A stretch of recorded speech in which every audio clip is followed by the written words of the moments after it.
Yes! Greetings, my fellow nerds. I'm Chris. I'm Michelle. And we are D's Nerds, and we're not going to have any fancy words or anything because it's time to react to the Snyder Cut of Josstice League trailer. All right, here we go.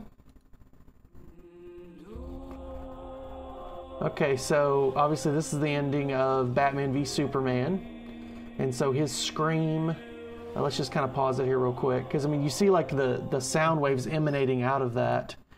At the ending of Batman v Superman, that scream when he dies is supposed to like basically be like a beacon going out to the universe, being like the Kryptonian is dead, which, you know, just from different things I've read online, that's basically kind of the start of the movie. So, you know, basically that signals the new gods, you know, from Steppenwolf, Darkseid, all that to, okay, it's time to come after Earth. So let's continue.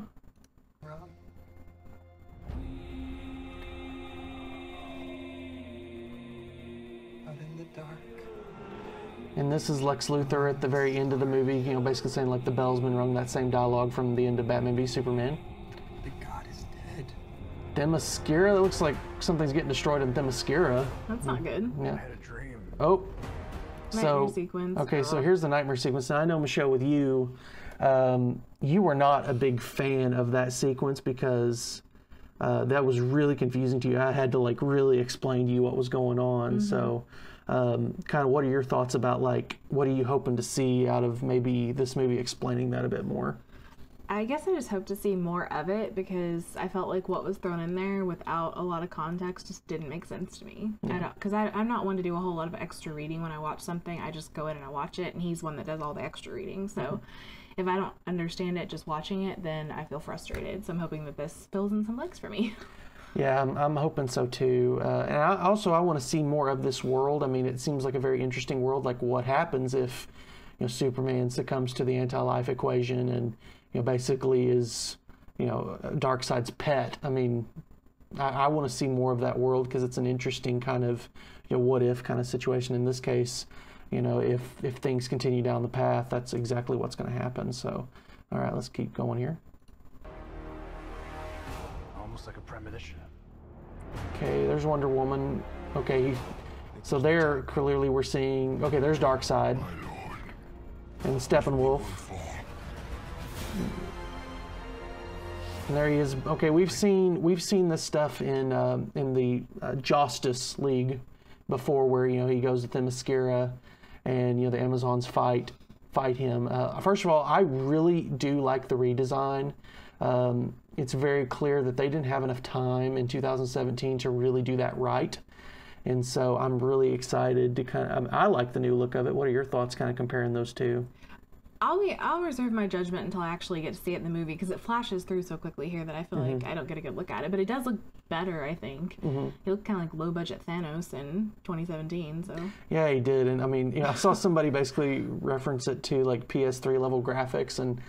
I mean, yeah. I mean, between that and the upper lip of Henry Cavill and a lot of scenes from the reshoots, the infamous mustache gate.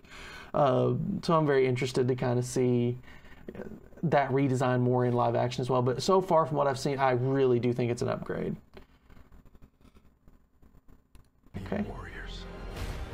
You've seen that. To defend ourselves.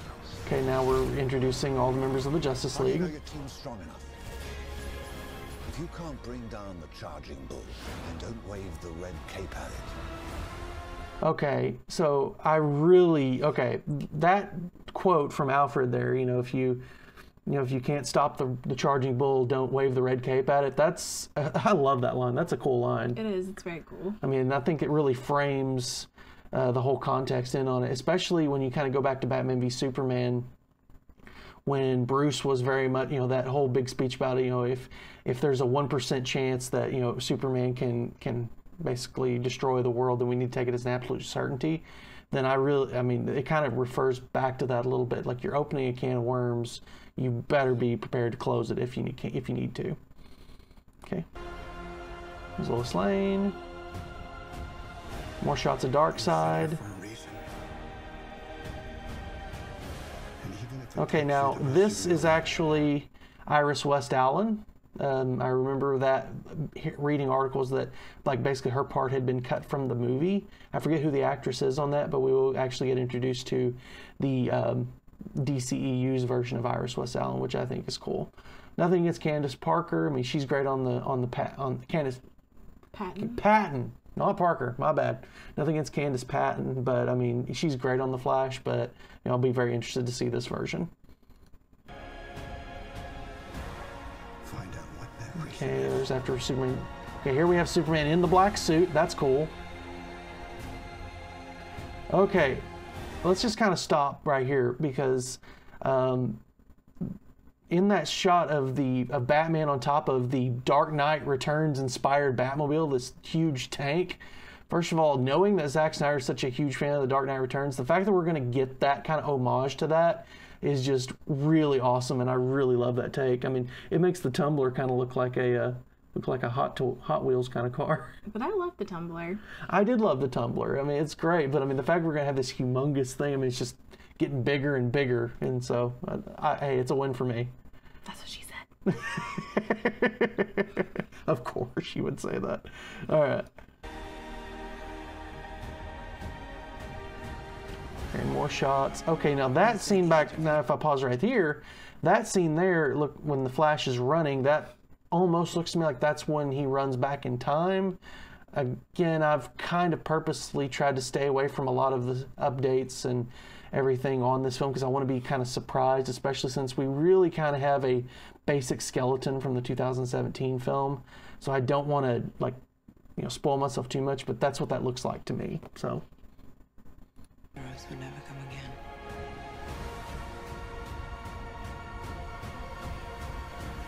Oh, nice. It will. It has to. It has to. We live in a society where honor Is that the Joker? isn't memory.